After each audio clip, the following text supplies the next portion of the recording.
An easy way to set up an environment that will let you learn secure shell is by using virtualization software like VirtualBox. VirtualBox is maintained by Oracle and is free and available to Windows, Linux, or Mac OS X users. That should cover anyone taking this course. You can download it at virtualbox.org. Virtualization software lets you run an operating system within an operating system. The operating system you will run inside VirtualBox is called a virtual machine or VM.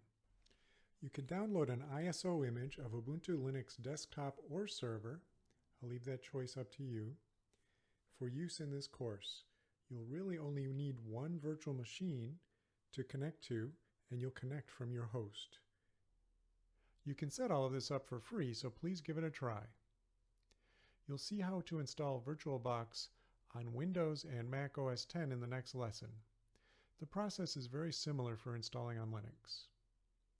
Don't worry if you've never been exposed to virtualization before and this doesn't make sense to you right now. You'll understand as you proceed through the lessons. Even if you plan to install directly to hardware eventually, please consider learning VirtualBox, as understanding VirtualBox can help you in the future whether you're a home user or an IT professional.